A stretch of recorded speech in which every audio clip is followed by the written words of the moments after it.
Well, the first movie was a lot of fun to revisit. Now let's see how well the sequel holds up.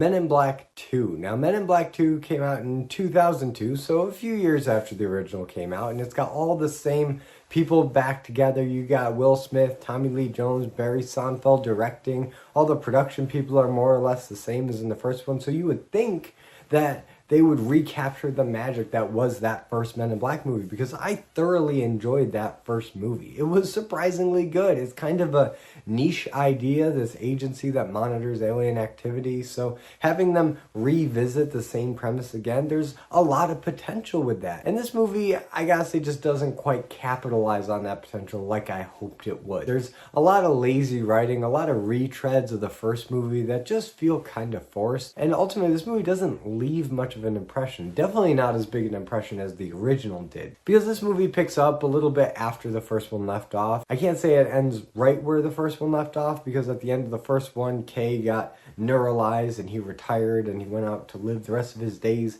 happy and away from the agency, and Will Smith got a new partner, Agent L, the lady from the morgue. She joined Men in Black, and her and Will Smith are partners, and she's just not in this movie at all. They just kind of wrote her out. I guess she didn't want to come back for the sequel, which is a little disappointing because the two of them had great chemistry in the first movie. I would have loved to see how their relationship would progress in this movie, but alas, that's not how it goes down. I guess Agent J in this movie is like Dirty Harry in a sense, where he just goes through partners like they're socks or something like that, because the first big action set piece in this movie is with Jay, played by Will Smith, and his new partner, played by Patrick Warburton, who is still kind of a rookie, and he messes with Jeff's little flower, and Jeff is this giant subway worm alien guy. And that's the one thing I can say positive about this movie, is the alien designs here are pretty cool. There's quite a few aliens that pop up here and there that do catch your eye, that are memorable. All the aliens that reveal themselves in the mailroom are super memorable, especially that letter sorter alien guy that has multiple arms. He's just so lanky and weird. And for some reason, that image always stuck with me from the first time I saw this movie. And I admittedly haven't seen this movie nearly as many times as I saw the first one, mostly because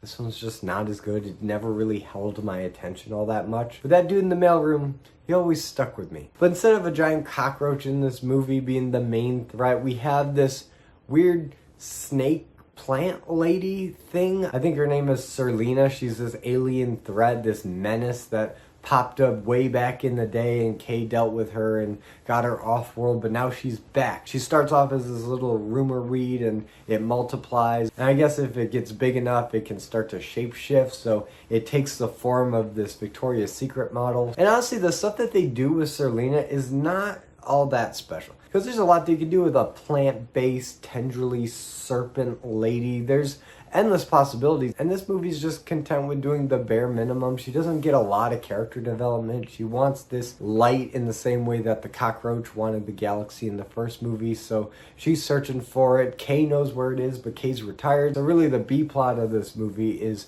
Jay needs to go find Kay so he can get deneuralized, brought back into MIB, so they can relive the best parts of the first movie again. And the stuff that they do with Kay here, the plot to bring him back, is so forced and really didn't need to be in here. I feel like they felt obligated to bring back Tommy Lee Jones because he was half of the main cast in the first movie. The first movie definitely leaned into this dynamic duo partnership between Jay and Kay, and at the end of that movie, Kay disappeared. He retired. He was done being a Men in Black agent. But now that we have a sequel, because the first movie made a lot more money than they thought it might, now we have to find some convoluted way to bring Kay back in. And I can't help but think that this movie could have been a lot more interesting and a lot more memorable if we had somebody, anybody other than Kay, to come back. Because it kind of doesn't seem fair to Kay. He was very content living out the rest of his days. He had a wife. He was working as a postmaster. And now he's got to get back involved with all this alien craziness and a really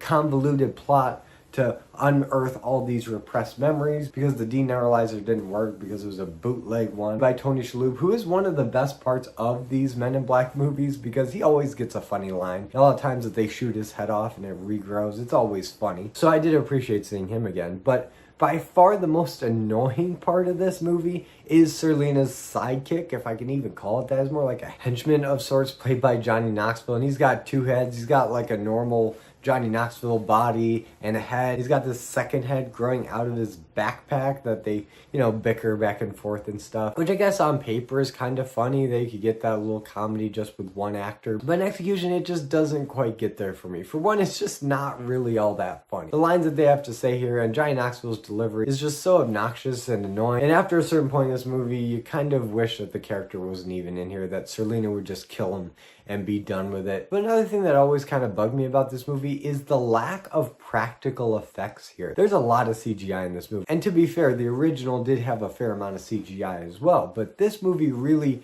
picks it up a notch. Pretty much every creature design in this movie is accompanied with some kind of digital effect. The second Johnny Knoxville head is CGI. Everything where Serlena is CGI. Those plant tendril snake things that are so ill-defined and vague that I just hate looking at it. It's such an ugly design. It's just a rat's nest of these tendrily things, and there's no form or shape or character, and the only other version of her that we see is generic Victoria's Secret model look. I really wish that they had taken more opportunities in giving this thing a unique design. I mean, even VeggieTales did it better than this with the rumor weed. At least I remember what she looks like in her plant form. I can give you any defining features of her plant form. It's just a mess. And then we have Rosario Dawson in this movie as the new love interest, because now that they've written out the only memorable female character from the first movie, he needs a new love interest. And Rosario Dawson is one of those actresses that no matter what she's in, she's always giving 110%. She's always trying her best. Even if what she's in is total garbage and beneath her talent, she's still trying. And that's exactly the case here. Her character is the light of Zartha, and she's the thing that everybody's been after in this movie. So of course she becomes the focal point in the third act. Now that I think about it, the actual climax of this movie gets pretty convoluted, and I do miss the more simplistic first movie's climax where it was just them versus the bug. They needed to stop him from escaping, and that was it. Here you've got Serlena, the light of Zartha. There's a lot of deep alien lore in this movie that just did not need to be there. It makes the movie feel kind of cluttered, but in a way that isn't memorable. All these names and stuff sound so generic and B-movie-esque, but not even in a fun way like the first movie was, or something like Star Trek, where at least you remember the designs, you remember the aliens' names, and you remember the world that they've created. And while the world here is still intact, and it's why I do enjoy watching this movie every so often for some of the background characters like Zed and Frank and a little worm guy, Tony Shalhoub's regenerating head character, all these side characters do reliably get a laugh out of me, but in this movie I found myself laughing less overall than I was in the first movie. In the first movie I was so taken in by the world and the comedy and the timing of everything. It was so tight and crisp and witty, and here it's still the same world and all the actors are doing their best, but the script, the writing, the characterization is just not quite there, and it just feels at best a retread of the greatest hits of the first movie, and at worst just a really forgettable episode of Doctor Who. And that's really it for Men in Black 2. I don't have nearly as much to say about this movie as I had to say about the first movie. There's some good scenes, there's some good character moments for sure, and that's mostly just from the raw chemistry of J and K and all those side characters that I've already mentioned. It just feels underwhelming given how much originality and creativity was thrown into that first movie. I feel like they didn't really push anything that much further in this movie. But now I turn over to you guys. What do you think about Men in Black 2? Whatever you think, let me know in the comments. And if you like this video, be sure to give it a like and subscribe for more content, and hit the notification bell to be notified every time I upload a video. As always, I'm Colby. This is my Nerdy Talk, and I'll see you in the next video.